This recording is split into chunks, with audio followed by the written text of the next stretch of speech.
तो इसके बाद जो हमारा टॉपिक है वो है समतल दर्पण से परावर्तन।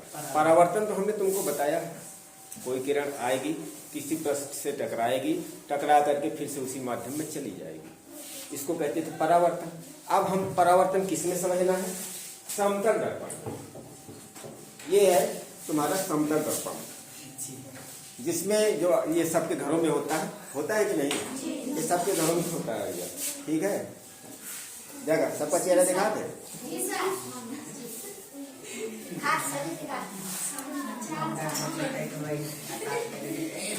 तुम लोग सुबह सुबह नहा करके स्नान करके तेल वेल लगा करके अब बढ़िया इसी के सामने खड़े होके तैयार होते हो कि नहीं?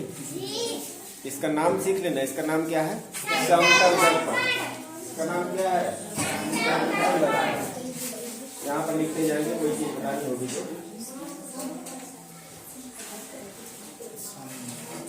ये है बेटा समतल दर्पण। क्या है? समतल दर्पण।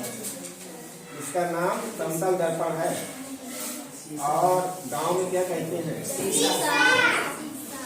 पापा का दाढ़ी बनाओ वो तो कहे या शीशा उठाना। तो शीशा कांच का, जो कांच वांच जो पड़े होते हैं वो भी कांच शीशा है, कोई भी शीशा हो सकता है, जो कांच है वो शीशा है, तो वही उठा के दे देना, इतने शीशे तो मांगो है। ये वास्तव में इसका नाम है समतल दर्पण। आज से समतल दर्पण कहना, क्या कहोगे? और जो गाड़ी में लगा होता है उसका भी नाम बताएंगे, आज से वही कहना, लेकिन अभी फिलहाल समतल दर्पण की बात बताते हैं। तो समतल दर्पण ये सबके घर में होता है, किसी घर में छोटा होगा, किसी घर में बड़ा होगा, काम सेम करता है। बाल खींचना है तो इसी के सामने आएंगे, क्रीम लगाओ तो यही के सामने आएगी, कपड़ा पहन के देखेंगे कपड़ा हमारा नीक लागत है कि नहीं नीक लागत है, तो यही में जाके स्वयं देख लेंगे, स्वयं निर्णय ले लेते हैं कि भाई नीक लागत है, हाँ सही है, अरे ये शर्ट प्रेस नहीं है दूसरी पहन लेते, इसी में देख करके पूरा काम करते हैं। तो ये है समतल दर्पण। समतल दर्पण देखो बनता कैसा है। तो जो समतल कांच होते हैं, जो समतल कांच होते हैं, कैसे समतल होने चाहिए। जो समतल कांच होते हैं ना, ये दोनों तरफ से किसी तरह, अभी इसमें चित्र क्यों दिख रहा है ये भी हम बताएंगे, क्यों दिख रहा है, कैसे बनता है वो आगे भी बताई जाएगी, किस तरह से हमारे चित्र इसमें बनते हैं। लेकिन एक एक टॉपिक अच्छी तरह से समझ के चलोगी तभी समझ में आएगा, नहीं समझ में नहीं आएगा, ठीक है। जो चीज़ जो रोज बताई जाए वो चीज़ समझ लो, नहीं समझ में आया कहीं तो तुरंत पूछो, दोबारा बताएंगे तिबारा बताएंगे, बताते ही रहेंगे जब तक तुम्हें समझ में नहीं आएगा, ठीक है ना। बस ऐसे घर में पढ़ना है, ऐसा नहीं कि पता चले घर में पढ़ेंगे नहीं है, कुंभकर्ण को साथी बनाए हो अपना और सो रहे हो, और इसके बाद यहाँ आके परेशान करो, ये आदत ठीक नहीं। यानी आदत हमें अपनी ठीक रखनी है। इसके बाद समझ में नहीं आता तो हमसे 1000 बार पूछो 1000 बार बताएंगे, ठीक है। समतल दर्पण समझ में आए? समतल दर्पण किससे बनता है? समतल कांच से। समतल कांच लेते हैं, समतल कांच के एक तरफ, समतल कांच के एक तरफ एक रजत धातु होती है, रजत धातु, इसी को सिल्वर बोलते हैं बेटा, सिल्वर बोलते हैं। तो रजत धातु का एक तरफ लेप लगा देते, एक तरफ लेप लगा देते, चाहे इस तरफ लगा दो, अब इस तरफ एक देखो जिस तरफ लगा होगा उस तरफ वो लाल लाल कलर का सिंदूर के कलर का लगा होता है कि नहीं? कांच को देखो, वो रजत धातु है। क्या है? रजत धातु। तो समतल कांच में एक तरफ रजत धातु लगा देते हैं। अब क्योंकि रजत धातु जो होती है उत्तम परावर्तक होती है प्रकाश की, उत्तम परावर्तक, यानी जितनी आएगी किरणें सबको वापस भेज दीजिए, कोई थोड़े बहुत बच जाती है कोई मतलब नहीं है, लगभग ये मानो कि संपूर्ण पूरा भेज देती है। इसलिए रजत धातु इसीलिए लगाई जाती है दर्पण के पीछे, ठीक है, समझ गए? अच्छा, वो बड़ी जल्दी हट भी जाती है, थोड़ा सा खिंचा दे हट भी जाएगी। इसके लिए वो लोग क्या करते हैं कि ऊपर से पेंट की एक परत चढ़ा देते हैं, तो पेंट की परत चढ़ा देंगे तो जल्दी हटेगी नहीं, ठीक है। इस तरह से तो देखो समतल दर्पण का निर्माण होता है। निर्माण समझेगे नहीं, निर्माण समझ में आया? लिख लेना भाई, इसी को लिख लेना। समतल कांच से बनते हैं, समतल कांच से बनते हैं। क्या बनता है? समतल दर्पण। और समतल दर्पण की एक ओर रजत धातु का लेप चढ़ा देते हैं।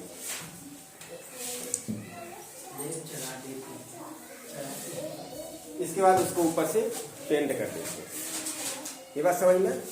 ठीक है। रजत धातु सिल्वर को बोलते हैं, इंग्लिश में सिल्वर कहते हैं, हिंदी में रजत धातु कहते हैं। ठीक है। तो समतल दर्पण समझ में आ गया, इसका नाम समझ में आया। अब इसमें हम आज समझाएंगे तुमको कि इसमें प्रकाश का परावर्तन कैसे होता है। यहाँ पर चित्र बना हुआ होगा, देख रहे होगे। यहाँ पर जो ये एरिया है, ये ऐसे ऐसे हमने बनाया है, तो ये रजत धातु है लगी। ठीक है। ये समझाने के लिए तुमको, अब बात समझ में आई? यानी ये जो तुम्हारा दर्पण है ये ऐसे है, तो ऊपर रजत धातु लगी है। ये इधर ये क्या है? परावर्तक तल है। परावर्तक तल है, यहाँ से किरण टकराएगी, टकरा करके जाएगी। बात समझ में आ रही है? खोपड़ी भंडन उड़ाना समझ में आओ ते है ऐसे ऐसे चिन्ह, और जो ना समझ में आओ तो ऐसे ऐसे चिन्ह।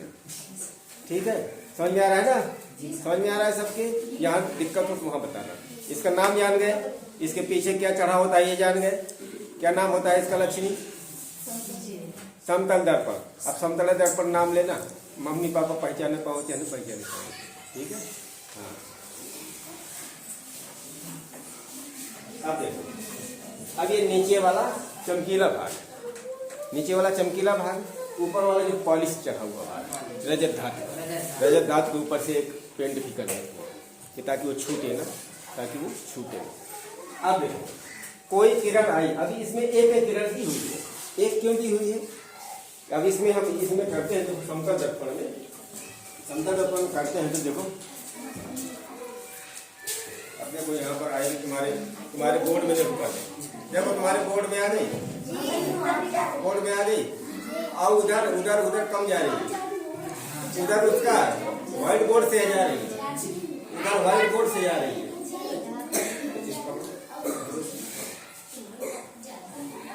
अब देखो, ये देखो समतल दर्पण से वहां से टकरा करके और इधर किरणें पड़ रही है, तो एक किरण थोड़ी पड़ रही है, कई सारी किरणें हैं, लेकिन हम यहाँ पर केवल एक दिखाए हैं, केवल समझने के लिए दिखाए, समझने के लिए केवल एक दिखाया है कि एक से तुम्हें समझा देंगे, बाकी जो है ये समझ लेना कि सभी किरणों के साथ ऐसे होता है। वो तो किरण पुंज चलती है, ये किरण पुंज आई, किरण पुंज लग के यहाँ गई और लग करके देखो, अब ये क्योंकि परावर्तक तल है, चिकना है, तो इसने भी यहाँ को वहां को उधर को फेंक दिया। जिस कोण से आ रही है उसी कोण से जा रही है। ये देखो जरा, जितनी तिरछा होके आ रही है उतनी ही तिरछा होके जाएगी, उतनी ही, कम ज्यादा नहीं होगी। ये ध्यान देना, ये हमारी बात बिल्कुल याद रखो, क्योंकि अभी आएगा ये कोण का मान भी आएगा कि कौन सा कोण क्या होता है। तो देखो ये आ रही है, तो ये देखो ये आ रही है, ये जा रही है इधर को, इधर से टकरा के जा रही है कि नहीं? तो ये देखो इधर से टकरा करके जा रही है। अब ये बीच में कहा है, बीच में कहा है, बीच में कहा है, बीच में ये एक आभासी लंब खींचा गया, आभासी, इसको समझने के लिए आभासी, जैसे लंब खींचते थे ना मैथ में हमने बताया था। तो इसको रखवा दे, इसको समतल दर्पण में रखवा दे, तो पकड़े उसका हाथ थक जाएगा, रखवा दे। ये चीज समझ में आ गई, किरण आई और जितना तिरछा होके आ रही है, जितने कोण से आ रही है उसी कोण से वापस जा रहे हैं। दो चीजें समझ में आई, समझ में आई। अब देखो, जो आ रही है, मेरे को यहाँ को लड़की जो आ रही है उसको कहते हैं आपतित किरण, जो आ रही है उसको कहेंगे आपतित किरण। और ये जहाँ टकरा रही है, यहाँ टकरा रही है चित्र में, यहाँ और इसमें, यहाँ ऐसे, यहाँ टकरा, इधर करो और नीचे करो, और नीचे करो, उसको नीचे करो, उसको नीचे करो, उसको नीचे करो, और नीचे करो, और नीचे करो, ये रख लो, ये रख लो। हाँ ठीक है। अब देखो, ये जो आ रही है इसको क्या कहेंगे? किस में आ रही है? परावर्तक तल में, परावर्तक तल में, परावर्तक पृष्ठ में आ रही है कि नहीं? अब देखो, वही चित्र हमने बना दिया, ये किरण आ रही है इसमें परावर्तक तल में, तो जो किरण आती है उसको कहते हैं आपतित किरण। क्या कहते हैं? आपतित किरण। आपतित किरण, नाम ध्यान नहीं, आपतित किरण क्या कहेंगे? आपतित किरण। अब देखो, वो जो कुलदीप पकड़े हुए समतल दर्पण को, ये किरण आ रही है और आ करके यहाँ से टकराई, और यहाँ से वापस हो गई, तो किस बिंदु में टकराई है? इस बिंदु में, यानी ये इसका बिंदु है, उस चित्र में हमने उधर रख दिया है। ठीक है, तो किसी बिंदु से टकराएगी, जिस बिंदु से टकराएगी उस बिंदु को कहेंगे आपतन बिंदु। अब आपतन बिंदु से टकरा करके फिर उसी समांगी पारदर्शी माध्यम में चली जाएगी। आए और आ करके समांगी पारदर्शी माध्यम में चली गई, तो जो टकराने के बाद जो जाती है उसको कहते हैं परावर्तित किरण। क्या कहते हैं? परावर्तित किरण। अभी बिल्कुल समझ लो।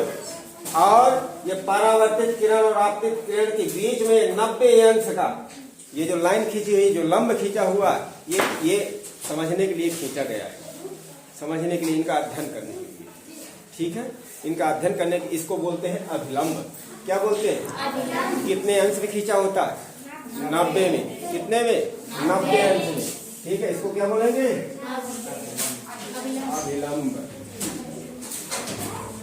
अब समतल दर्पण रखवा दें, अब इससे समझ में आएगा, इससे समझ में आ जाएगा। रखवा दें?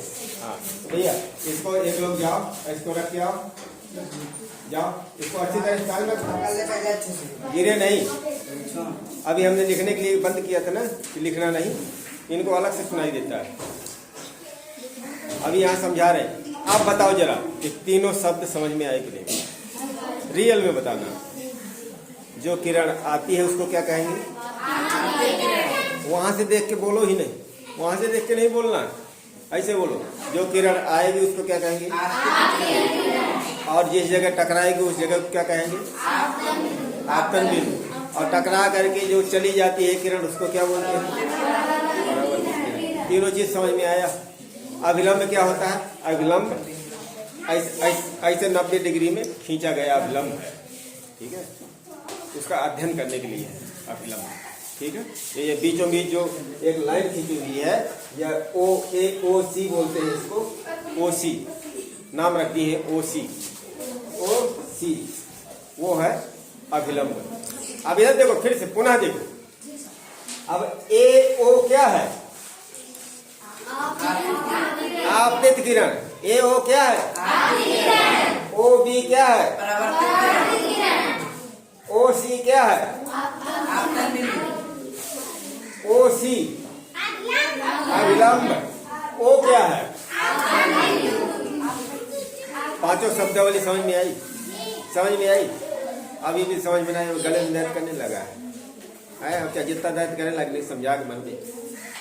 तीनों चीज समझ में आई, पांचों चीज। इधर मामा के यहाँ की, नाना के यहाँ की बातें नहीं होंगी, यहाँ केवल पढ़ाई की बातें होंगी। ठीक है, नाना के यहाँ से जो पैसा मिले हो तो उसको दे दो, और तुमको मिले हो तो तुम उसको दे दो। ठीक है, और दोनों जने बढ़िया एक न जाके खाली न जाके दुकान करना, वो खत्म करा, पढ़ाई की बात करा। इधर देखो, आप देखिए भाई, अब यहाँ पे देखो, अब यहाँ पर ध्यान से देखो। ये पी क्यू जो हमने लिखा है, ये दर्पण का नाम लिखा है। पी क्यू क्या है? समतल दर्पण। यही समतल दर्पण अभी दिखाया था ना। परावर्तक तल नीचे है और ऊपर तरफ पॉलिश लगी है। पॉलिश से लगी है, पॉलिश से लगी है। पॉलिश आप कैसे करते हैं? पॉलिश का चिन्ह ऐसे ऐसे बना दिया जाता है, उससे समझ में आता है रजत धातु की पॉलिश लगी हुई है। ठीक है, अब आपतित किरण आई, जो किरण आएगी उसको आपतित किरण, जहां पर टकराएगी वो आपतन बिंदु, और जहां से टकरा करके वापस जाएगी जो, वो आपतित किरण, परावर्तित किरण। और बिंदु ओ से खींचा गया लंब अभिलंब। बिंदु ओ से खींचा गया लंब अभिलंब। इतनी बात समझ में। अब दूसरे पॉइंट में चलते हैं। अभिलंब और आपतित किरण। ये अभिलंब और आपतित किरण के बीच में एक कोण बन रहा है। अभिलंब और परावर्तित किरण के बीच में दूसरा कोण बन रहा है। अब देखो मनीषा का क्या जितना समझा दो, लेकिन जो है यहाँ वहां खोपड़ी घूमेगी, यहाँ को नहीं ध्यान दो। फिर से पुनः देखो, आपतित किरण और अभिलंब के बीच में एक कोण बन रहा है। कौन सा कोण? कोण का नाम हमने लिखना बताया था, कोण AOC, चार कोण COA, ऐसा है। ऐसे तो रखते थे, लेकिन इसमें नाम रखने की जरूरत नहीं है, क्योंकि उसमें खुद नाम रखो है। क्या रखो? आई। कौन? आई। तो आपतित किरण और अवलंब के बीच में जो कोण बनेगा वो है कोण आई। अब आई क्या? कौनों के पाए में ईंटा लग गया तो कहे आई, वो वाला आई नहीं, वो वाला आई नहीं, ठीक है। आई गई वो वाला नहीं, एक नाम रख देते हैं। ABCD में अक्षर में एक नाम रख दिया जाता है, ठीक है। अब आई। दूसरा है अविलंब और परावर्तित के बीच में कौन? आर। अब इनका बोलत कहाँ थी ये देखिए, ठीक है। आपतित किरण और अवलंब के बीच में जो कोण बनेगा उसको कहेंगे बच्चों, उसको कहेंगे आपतन कोण। क्या कहेंगे? क्या कहेंगे? समझ में आया? देखो चित्र से अगर सीख लोगे तो कुछ नहीं, या रामायण में याद करने बताइए। नहीं नहीं नहीं नहीं, एक को हमने बताया अभी कितना बताया? आपतित किरण और अवलंब के बीच में जो कोण बनेगा उसको कहेंगे आपतन कोण। आपतन कोण को आई से प्रदर्शित करते हैं। इतने तो चित्र से बोलना सीखना, ये कुछ नहीं याद करने बताइए, ठीक है। इसके बाद अविलंब और परावर्तित किरण के बीच में भी एक कोण बनता है बेटा, उसको कहते हैं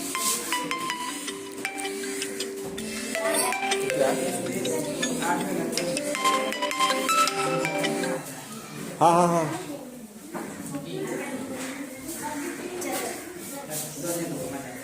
अब देखो अविलंब और परावर्तित किरण के बीच में जो कोण होगा उसको कहेंगे परावर्तन कोण।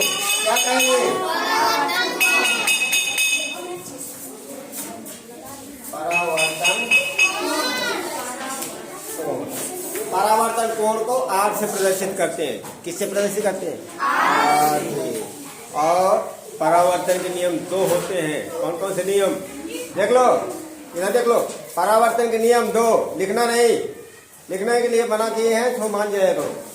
अब देखो ये तो कहानी होगा ये तुम्हारी। अब एक चीज और याद रखना, जितना आपतन कोण का मान हुई उतना ही परावर्तन कोण का मान होगा। अगर एक का मान पता हो तो दूसरा का बता दोगे। जैसे थोड़ी देर के लिए अगर हम कह दें कि इस चित्र में आपतन कोण का मान 40 अंश है, तो विकास बताओ परावर्तन कोण का मान कितना होगा? 40 अंश बराबर होते हैं। दूसरे उसमें कह दूं राधिका कि परावर्तन कोण का मान 35 अंश है, तो बताओ आपतन कोण का मान कितना होगा? बताइए। हाँ 35 अंश। अरे अभी तो हमने बता दिया ना कि जितना आपतन कोण होगा उतना ही परावर्तन कोण होगा। कोई तुमसे कह दे कि आपतन कोण 50 अंश का है, तो परावर्तन कोण कितने को हुई? 50 अंश का। ठीक है, इसमें बिल्कुल कंफ्यूज होने की जरूरत नहीं है, ठीक है। आप देख लो परावर्तन के नियम क्या है। परावर्तन के बच्चों दो नियम हैं। कितने? दो नियम। आपतित किरण, परावर्तित किरण और अविलंब। आपतित किरण, परावर्तित किरण और अविलंब। फिर से देखो तीन का नाम ले रहे हैं। आपतित किरण, परावर्तित किरण और अविलंब, तीनों एक ही तल पर स्थित होते हैं। तीनों एक ही तल पर स्थित होते हैं, ठीक है। दूसरा दो नियम बताए थे, पहला नियम तो ये हो गया। अब इसको याद करना पड़ेगा। आपतित किरण, परावर्तित किरण और अभिलंब तीनों एक ही तल पर स्थित है। कौन से तल में स्थित है बताओ? ओ बिंदु पर या आपतन बिंदु पर, ठीक। दूसरा आपतन कोण और परावर्तन कोण बराबर होते हैं। परावर्तन के नियम हो गए, यही दो नियम है। अब पूछते हैं बताओ, अब इसी चित्र से ये सारी चीज लिखी जा सकती है कि नहीं? ये रटेंगे जरूरत है, रटे वटे ना पैया, इसी से समझ लो, ठीक है। सबको समझ में आया? और ना समझ में आया हो तो हम पुनः समझा दें, हमें कोई दिक्कत नहीं, समझाऊंगा। जय दिया कहिए तय दिया समझा देंगे। अभी एक दिन और रिवाइज कराऊंगा, ठीक है। लेकिन हमें लगता है कि शायद सभी बच्चों को समझ में आ गया होगा। आ गया है कि नहीं, ईमानदारी बताओ, आया है? हमारी मेहनत सफल हुई कि नहीं है भाई? तुम लोग उस दिन सफल होगी जिस दिन तुम लोग यहाँ पर खड़े होकर बोलोगे, बताओगे, फटाफट हमें समझा दोगे। अच्छा, अब समस्या ये है कि हो सकता है पहली बार में तुम लोग ऐसे न बता पाओ, तो अगर कोई पूछते हैं तो तुरंत चित्र बना लो, तुरंत चित्र बनाओ, तुरंत फटाफट ले बिंदु को रख दो। आपतन बिंदु हो गया, ये हो गया, आपतित परावर्तित करना, अभिलंब। अब बोल चालू की जाए, इसी से बोलना चालू कीजिए। बोल लोगे? घर में बोलना, एक बार घर में बोलना, ध्यान रखना, तो हमसे बताना। तो ये क्या समझ में आया सभी बच्चों को? कल हमको बताओगे? Very good. अब सभी बच्चे नोट कर सकते हैं, कोई दिक्कत नहीं है।